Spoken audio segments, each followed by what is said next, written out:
Assalamualaikum dan salam hormat. Kembali lagi bersama saya Khalis Kadir dalam MG Flash 19 September. Kita ke berita utama. Tarikh bagi pilihan raya umum ke-15 PRU15 berkemungkinan akan dibawa ke mesyuarat Kabinet pada Rabu ini. Perdana Menteri Datuk Seri Ismail Sabri Yaakob berkata ia dibuat kerana terdapat wakil bagi setiap parti dalam kerajaan. Jelasnya, mesyuarat itu diadakan pada hari yang sama sebelum beliau berlepas ke New York bagi menghadiri Perhimpunan Agung Bangsa-Bangsa Bersatu di Amerika Syarikat. Beliau berkata demikian bagi mengulas hasrat rundingan mengenai tarikh PRU15 selepas merasmikan Dasar Tenaga Negara 2022-2040 di Putrajaya petang tadi. Menurut Datuk Seri Ismail, perbincangan mengenai tarikh PRU15 yang dilakukan dengan Jemaah Menteri mungkin lebih awal daripada rundingan bersama Top 5 UMNO. Katanya, beliau akan bertemu Top 5 UMNO pada 30 September ini, sebelum mesyuarat Majlis Kerja Tertinggi MKT UMNO diadakan. Top 5 UMNO merujuk kepada Presiden Datuk Seri Ahmad Zahid Hamidi, Timbalan Presiden Datuk Seri Muhammad Hassan serta 3 naib presiden iaitu Datuk Seri Muhammad Khalid Nordin, Datuk Seri Mahzir Khalid dan Perdana Menteri. Semua pihak termasuk bekas Perdana Menteri Tan Sri Muhyiddin Yassin perlu bertanggungjawab sekiranya kerajaan gagal menguruskan ekonomi dan negara dengan baik. Perdana Menteri Datuk Seri Ismail Sabri Yaakob berkata ini kerana Majlis Pemulihan Ekonomi Negara yang dipengerusikan Tan Sri Muhyiddin ditubuhkan bagi menjadi penasihat kepada kerajaan. Tok Pa ada dengan saya yang menguruskan ekonomi, Menteri Hal Ehwal Ekonomi. Dan kita juga ada Majlis Pemulihan Ekonomi Negara yang dipengerusikan oleh Tan Sri Muhyiddin sendiri. Jadi ini Majlis Pemulihan pun menasihatkan kerajaan. Tok Pa of course menteri yang bertanggungjawab di segi ekonomi. Jadi tanggungjawab tu tanggungjawab bersama lah. Ya, tanggungjawab bersama. Kalau gagal bermakna semua gagal lah. Semua gagal lah, termasuk Majlis Pemulihan Ekonomi Negara pun gagal. Jadi saya pun tak tahu apa cerita yang sebenar sebab saya tak baca lagi.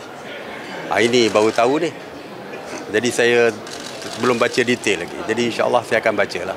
Beliau berkata demikian selepas merasmikan Dasar Tenaga Negara 2022-2040 di Putrajaya hari ini. Menerusi perkongsian di Facebook pagi tadi, pengurusi Perikatan Nasional itu menyarankan Perdana Menteri membubarkan Parlimen. Ia bagi memberi laluan kepada pilihan raya umum ke-15 PRU15 jika gagal menguruskan ekonomi dan negara dengan baik. Seorang bapa yang menghidap sakit jantung mengaku bersalah terhadap semua 28 pertuduhan, menjadikan 2 anak kandungnya berusia 15 dan 19 tahun sebagai hamba seks sejak 7 tahun lalu. Tertuduh berusia 56 tahun membuat pengakuan itu di hadapan Hakim Nariman Badruddin di Mahkamah Session Air Melaka hari ini.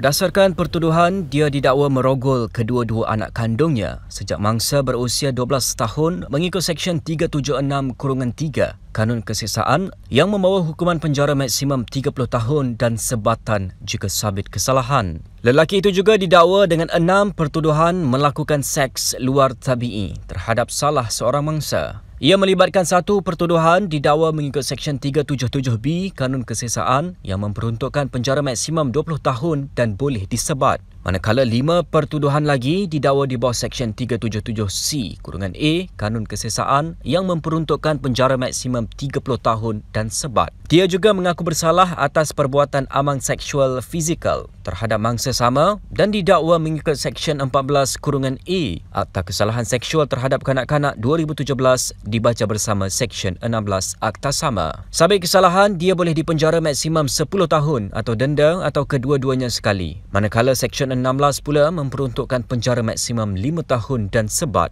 Kesemua kesalahan itu dilakukan di sebuah rumah di Taman Tambi Cik, daerah Melaka Tengah antara 24 September 2015 hingga 5 September 2022.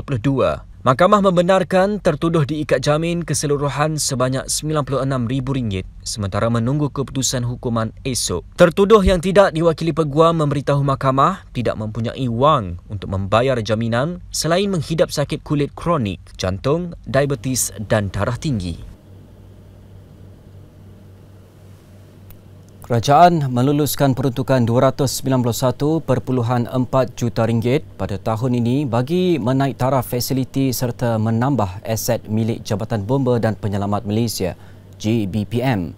Menteri Perumahan dan Kerajaan Tempatan Datuk Seri Rizal Merican Naina berkata, ia bagi memastikan khidmat JBPM setanding dengan negara maju.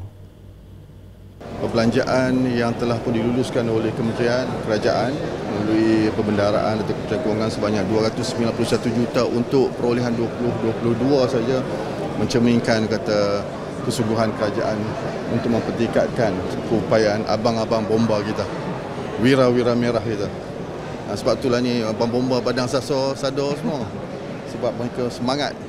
Beliau berkata demikian selepas merasmikan Seminar Undang-Undang Kecil Bangunan Seragam 1984 Pindaan 2021 di Putrajaya petang tadi. Tambahnya, peruntukan itu membolehkan JBPM menerima 6 buah Fire and Rescue Boat bernilai RM15.5 juta, 5 jentera Urban Search and Rescue RM7.5 juta dan 150 unit Compact Fire Rescue Tender RM145.8 juta secara berperingkat.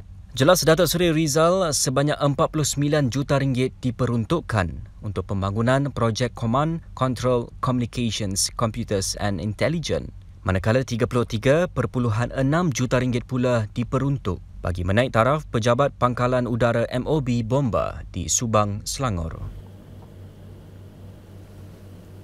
Harga emas dijangka pulih dan akan mencecah paras $1,800 Amerika seaunce hujung tahun ini, didorong persekitaran pasaran yang lebih stabil. Ketika ini harga emas adalah pada paras $1,670 Amerika seaunce. Bernama melaporkan Ketua Pegawai Eksekutif Singapore Bullion Market Association, Albert Cheng berkata, kenaikan kadar faedah, pengukuhan dolar Amerika Syarikat serta ketidaktentuan dalam perdagangan dan pasaran ekuiti telah mempengaruhi harga emas. Menurut Albert, terdapat orang yang beralih kepada emas semasa persekitaran tidak menentu, berlaku kenaikan inflasi dan pasaran kewangan yang tidak stabil. Namun begitu, emas memiliki ciri-ciri aset kecairan yang tinggi berbanding aset kelas lain dan aktiviti memburu harga emas yang lebih murah. Menurut beliau, kadar faedah yang tinggi dijangka berterusan untuk sementara waktu dan dolar Amerika akan terus kukuh kerana ia disifatkan sebagai mata wang yang selamat. Disebabkan itu, menurut beliau, orang ramai akan beralih kepada dolar Amerika apabila berlakunya ketidaktentuan dalam ekonomi.